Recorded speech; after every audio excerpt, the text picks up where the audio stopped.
कर्नाटक के उडुपी से शुरू हुआ हिजाब विवाद धीरे धीरे देश भर में फैलता नजर आ रहा है। उत्तर प्रदेश के अलीगढ़ से लेकर महाराष्ट्र के मालेगांव तक मुस्लिम महिलाओं के हिजाब के समर्थन में प्रदर्शन किया गया है। बुर्का पहनकर प्रदर्शन में शामिल हुई महिलाओं ने बैनर पोस्टर लेकर हिजाब को सपोर्ट किया है।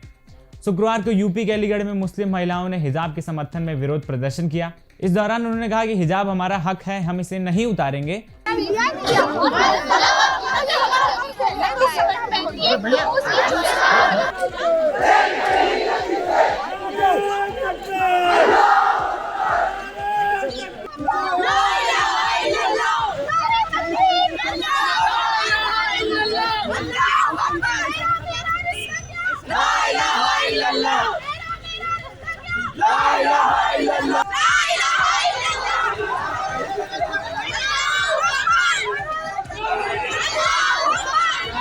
इस तरह हिंदुस्तान में आरएसएस विचारधारा के लोग, नाजी मानसिकता के लोग अपनी रोटियां सेकने का काम कर रहे हैं। समझ लीजिए कि कर्नाटक एक टारगेट करके उत्तर प्रदेश का जो इलेक्शन था इसको जो है हिंदू मुसलमान का ध्रुवीकरण करके और बीजेपी सत्ता में काबिज होना चाहती, क्योंकि इसके पास कोई मुद्दा नहीं है।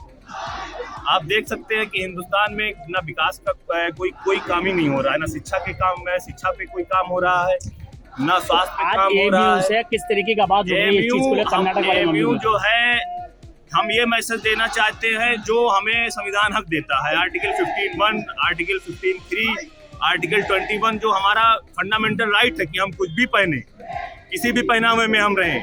हिंदू में प्रथा है, उनकी महिलाएं घूंघट पहनती है, सिख पगड़ी लगाता है, मुसलमान हिजाब और नकाब लगाता है। तो ये तो हमारा फंडामेंटल राइट है। ये जो है कोर्ट में है और कोर्ट हमारे हक में फैसला देगा, हमारे हक में फैसला आएगा। तो बीजेपी का सिर्फ एक ही टारगेट है कि हिंदू मुसलमान का ध्रुवीकरण करा के और सत्ता पे काबिज रहना। इसके अलावा उसके पास और कोई विचारधारा और कोई विकास का काम नहीं है। देखिए, मैं हमेशा कहता रहा हूँ कि एमयू ने हमेशा जुल्म के खिलाफ आवाज़ उठाई, संविधान को बचाने के लिए आवाज़ उठाई है। आज भी जुल्म के खिलाफ और संविधान को बचाने की आवाज़ उठाई है। आप ये मुझे बताइए, क्या संविधान ये हक देता है, नहीं देता कि हर मजहब के लोग अपनी आस्था को रख सकते हैं, अपने पहनावे को पहन सकते हैं, अपनी जबान में बात कर सकते हैं? जब संविधान ने ये हक दिया है तो कौन होते हैं कर्नाटक में बैठे हुए लोग? मोदी क्या चाहते हैं आखिर, क्या पैगाम देना चाहते हैं? यूपी के इलेक्शन को लेकर इन्होंने इस तरह का बवाल किया है। अगर आप इस तरह की सवालत करना चाहते हैं, कानून बनाना चाहते हैं, आपने 3 तलाक का कानून बनाया, आप आज ये हिजाब पे कानून बनाना चाहते हैं। हिजाब तो आपने खुद पहना है मोदी जी, आप डेली हिजाब पहनकर घूमे, ये मास्क लगाकर घूमे नहीं घूमे? जब ईश्वर की, अल्लाह की, जब ऊपर वाली की लाठी पड़ती है ना, तो आप जैसे हिजाब के विरोधी भी हिजाब पहन लेते हैं। आप खुदा की खुदाबंदी में और मजहब में दखल मत दीजिए। आप संविधान की अगर खत्म करने की कोशिश करना चाहते हो, मुसलमानों से उनके वोट का हक छीन लीजिए, सारी बात ही खत्म हो जाएगी। इसके अलावा और क्या करना चाहते हैं आप तो कानून बनाना जानते हैं ना, तो एक कानून ये भी बना दीजिए कि मुसलमानों को वोट डालने का हक ही नहीं रहेगा। उसके बाद फिर आप जितनी नफरत करना चाहते करिए, क्योंकि हम तो देशवादी लोग हैं ना, 47 से नहीं बल्कि आज़ादी से लेकर आज तक हमने सेकुलरिज्म को ढोया है और हमारे ऊपर ये बुनियाद रखी हुई है। क्या सिर्फ हम ही संविधान को बचाने के लिए उतरेंगे? मेरी अपील है हिंदुस्तान के हर उस नागरिक से कि बाबा साहिब के संविधान को बचाने के लिए आज हिजाब नहीं बल्कि अपनी बहन बेटियों की असमत और इज्जत की आबरू के लिए और संविधान के लिए रोड पर उतरिए और मोदी को ये बता दीजिए, इनकी यूपी से सरकार उखाड़कर कि हम नफरतों पर नहीं चलने वाले, हम संविधान वाले हैं, गांधी वाले हैं। और अगर हमें मजबूर करेंगे तो हम भगत सिंह भी बन जाएंगे। और जब भगत सिंह बनेंगे तो हम तुम्हें ये सबक सिखा देंगे कि तुम जो कर रहे हो वो मनमानी है, और तानाशाही को मिटाने के लिए हम फांसी पर जरूर चढ़ेंगे, लेकिन तुम्हारी तानाशाही को घर कर देंगे। और हजारों भगत सिंह, करोड़ों भगत सिंह इस देश में खड़े होंगे, जो आज़ादी की लड़ाई जिस तरह से अंग्रेजों से उस वक्त लड़ी थी, इन दरिंदों से भी हम वही आज़ादी की लड़ाई लड़ने के लिए तैयार हैं। अलीगढ़ में शुक्रवार को जुमे की नमाज के बाद यूनिवर्सिटी के डक पॉन्ड पर छात्र छात्राएं एकत्र हुए।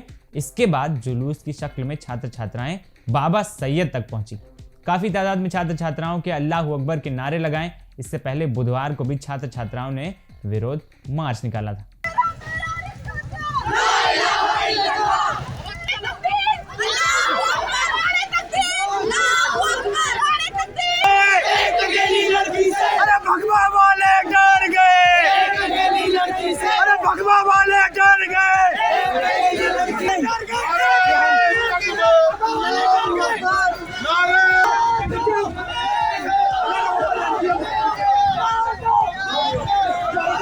ये लड़कों ने जो प्रोटेस्ट निकाला है, ये जो कर्नाटक में हुआ है हिजाब को लेकर के, और उसी के से की ये कड़ी है, उसी से लड़कों ने अपना एक सॉलिडिटी दिखाई है उस लड़की के साथ, और ये उसी के ऊपर ये प्रोटेस्ट मार्च लड़कों ने निकाला है। क्या ये 9 तारीख को इजाज़त नहीं दी गई थी, क्या उसकी वजह से आज की तादाद ज़्यादा है?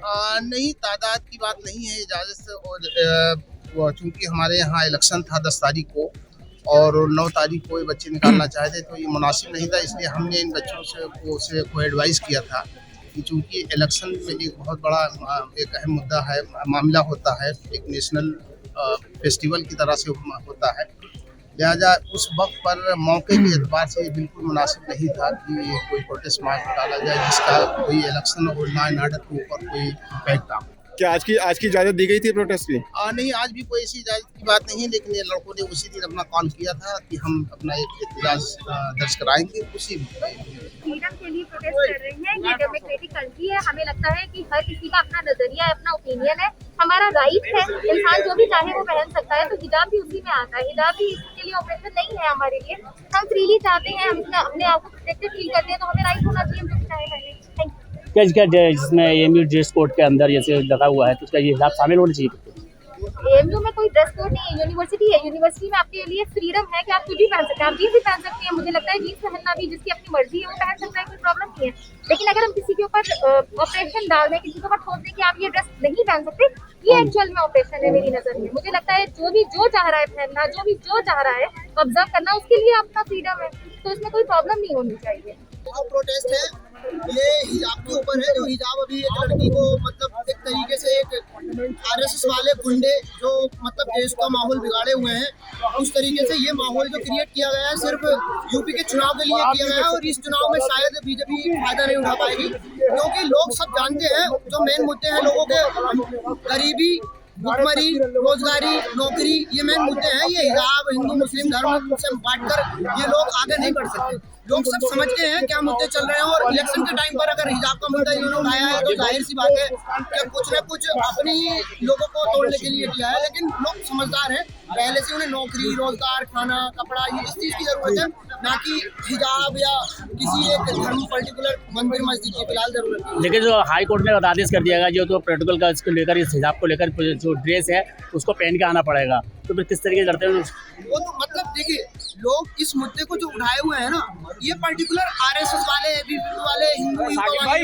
एक तरीके के गुंडे हैं, ना कि ये किसी दूसरे धर्म को कह सकते हैं, कहते हैं, ये तो बुरी बात है इनकी, बहुत गलत तरीके से मुसलमानों को देखते हैं। ये कोई मुद्दा नहीं है। अगर इन्हें देखना है तो इनके कहने से मुसलमान थोड़ी चलेगा। मुसलमान क्या खा रहा है, क्या पहन रहा है, क्या पी रहा है, कहाँ चल रहा है, क्या जा रहा है, अपनी मंदिर में मस्जिद में कहाँ जा रहा है, उसे कोई फर्क नहीं पड़ता है। उन लोगों को ये सोचना चाहिए मेन मुद्दे क्या है। मेन मुद्दे नौकरी, गरीबी, भुखमरी, ये है, ना कि हिजाब। हिजाब मुस्लिमों का फंडामेंटल राइट है, उसे वो लड़कियां पहनती हैं, पहनेंगी और पहनती चली आ रही हैं। ये कोई नया नहीं है, ये तो इशू बनाया गया है सिर्फ इलेक्शन की वजह से। इलेक्शन में अगर ये वोट तोड़ना चाहते हैं तो ये नामुमकिन है इनके लिए। आपको बता दें कि कर्नाटक से शुरू हुआ हिजाब कांड अब पूरे देश में फैलता हुआ नजर आ रहा है, और इसी बीच प्रदेश में चुनाव भी हैं, तो कई राजनीतिक पार्टियां इसको चुनावी मुद्दा भी बनाने के लिए पुरजोर कोशिश कर रही हैं। फिलहाल आज की इस खबर में इतना ही। बाकी खबरों के लिए बने रहे द यूपी खबर के साथ। नमस्कार।